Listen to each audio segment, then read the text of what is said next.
Assalamualaikum warahmatullahi wabarakatuh. Bismillahirrahmanirrahim. Qala mu'alif rahimakumullahu ta'ala wa nafa'ana bihi wa bi ulumihi fid dharaini amin ya rabbal alamin. Al-Fatihah. A'udzu billahi minasy syaithanir rajim.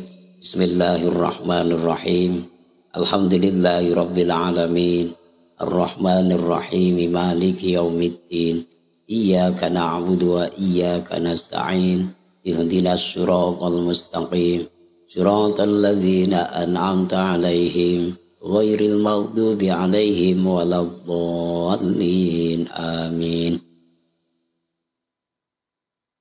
Qala an-nabiyyu sallallahu alaihi wasallam, man zana bi imra'atin muslimatin hurron kanat au ammatan. Malam Rabu yang lalu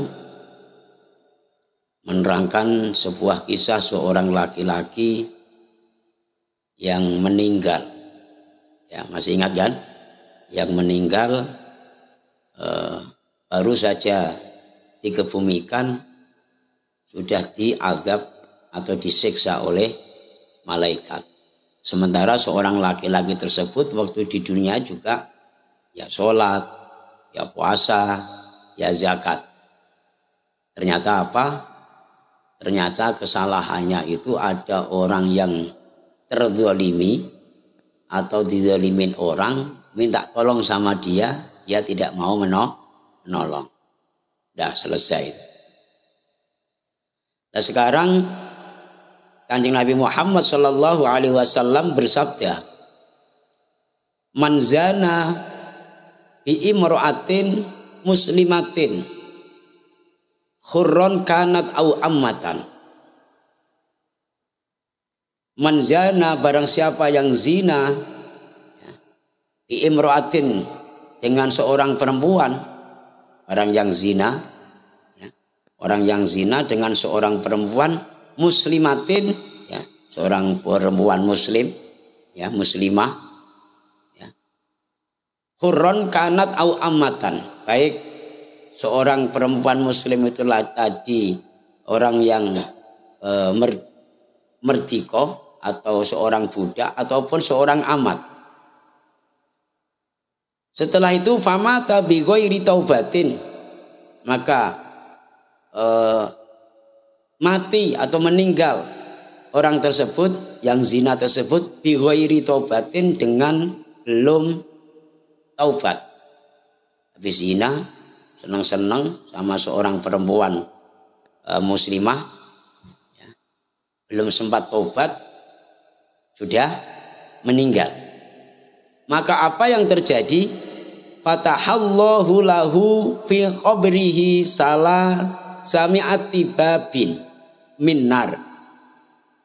Maka Allah akan buka kuburnya orang tersebut dengan 300 pintu neraka.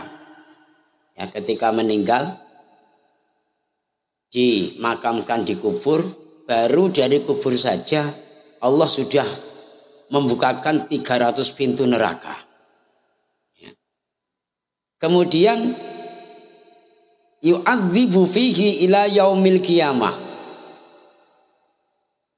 Maka Allah mengazab orang tersebut dari ketika dikebumikan, ya, mulai dimakamkan atau mulai ditanam sampai nanti hari kiamat, maka diazab terus oleh Allah Subhanahu wa ta'ala.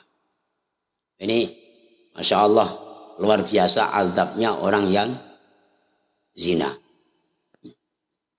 Maka bagi orang-orang yang pernah berbuat zina, bersegeralah untuk bertobat. Jangan sampai zina lagi. Tapi tobatnya jangan tobat sambel, ya kan? Ada juga yang gara-gara begini. Tadi waktu jaya, ya, waktu sukses, wes pokoknya senang. Berapa saja perempuan itu dibeli. Paling banter berapa sih? 5 juta misalnya. 10 juta. Oh, daldal-daldal mengeluarkan uang. Ya kan? Daldal-daldal mengeluarkan uang.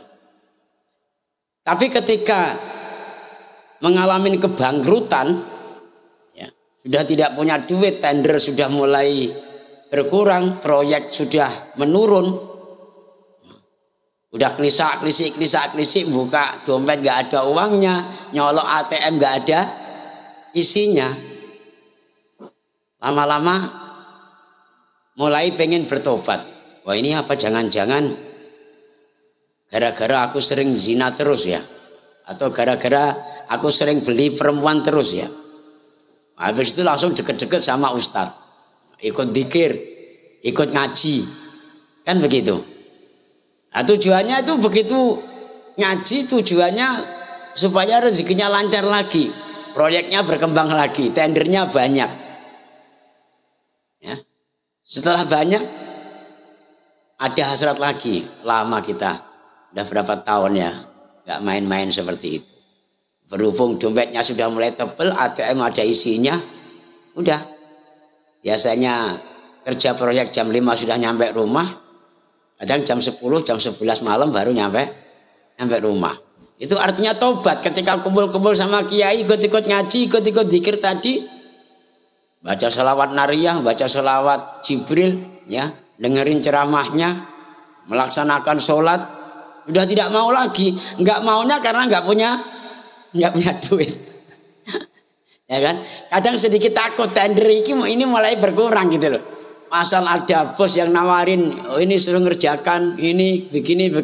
Tapi begitu mau deal, gagal lagi. Lama-lama sudah mulai sepi, Tidak ada yang memberikan orderan lagi.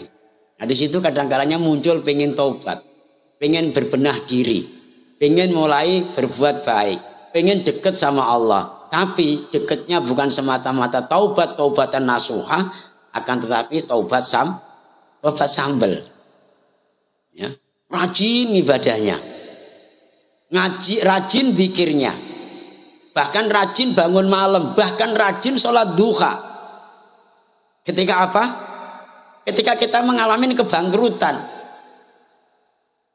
proyek sepi, tender sering meleset terus, setiap transaksi sama bos gagal, banyak yang halang-halangin. Ya Pak ya. Bahkan nanti menyalah-nyalahkan yang lain. Ini mungkin saya kena sandat ini. Ada yang tidak senang sama saya ini Pak ya. Pak Ujo. Orang lain yang tidak merasa salah disalah-salahkan. Sama kawan juga gitu juga. Ini sekarang udah nggak mau berteman lagi. Kemarin aku tengok itu di tempat Joko Budu dia. Padahal mau takziah ya kan. Joko Budunya lagi meninggal. Bener nggak Pak? Masya Allah. Ini seringkali terjadi ya di kalangan umat di saat-saat sekarang ini. Orang muslim tidak segan-segannya membuang-buang duitnya untuk zina, padahal dia juga punya istri. Ya.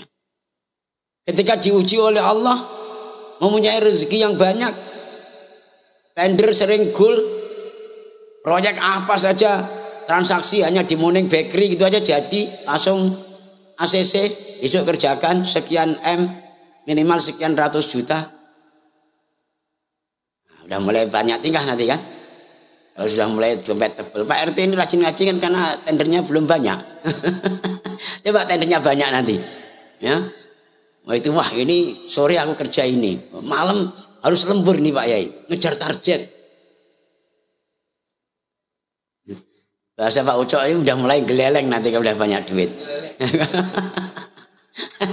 Ya kan? Coba nanti bisa nggak kita memanage, mengatur waktu untuk selalu kontinu atau konsisten menjalankan sebuah amal ketika diberi nikmat oleh Allah, ya, mempunyai uang banyak, tender yang banyak, proyek yang banyak. Ini bapak-bapak yang dirahmati Allah Subhanahu wa taala. Ini tantangannya, ini ujiannya.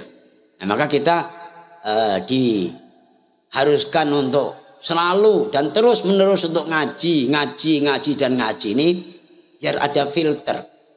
Wah, aku nggak enak sama Pak Yai kalau nggak ngaji malam Rabu ini. Kan begitu. Padahal tadi kalau seandainya nggak ngaji, itu di luar sana banyak tuh. Pak, ayolah.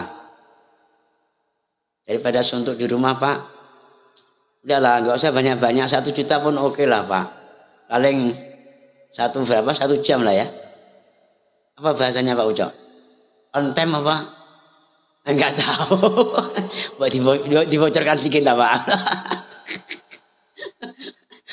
Kalau saya nggak tahu mungkin maklum lah. Kalau Pak RT nggak tahu ini kan.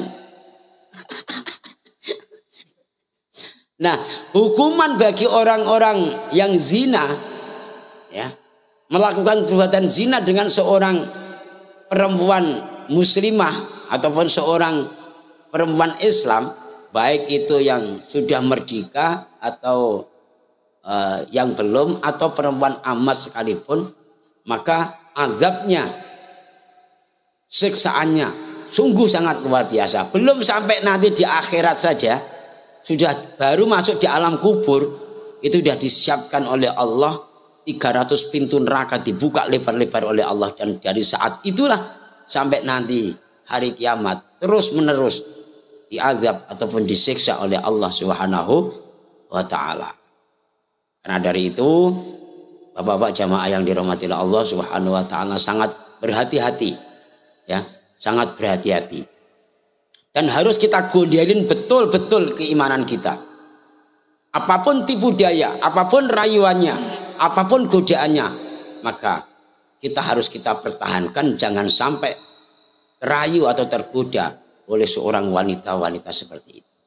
Maka hukumannya, terjadi kita zina kepada seorang perempuan, belum sempat bertaubat, sudah keduluan dipanggil oleh Allah Subhanahu wa taala. Belum betul-betul taubatan nasuha, ya, sudah dicabut oleh Israel nyawa kita, maka dari kita masuk ke alam kubur sampai nanti hari kiamat akan selalu disiksa oleh Allah Subhanahu wa taala. Mudah-mudahan kita terjaga daripada rayuan-rayuan ataupun tipuan-tipuan daripada iblis ataupun setan, terutama rayuan-rayuan wanita yang ingin mengajak kita untuk berbuat yang tidak baik. Mudah-mudahan ada manfaatnya dan ada barokahnya. Amin ya rabbal alamin. Al-Fatihah. A'udzubillahi minasyaitonirrajim. Bismillahirrahmanirrahim. Alhamdulillahirabbil alamin. Arrahmanirrahim. Maliki yaumiddin.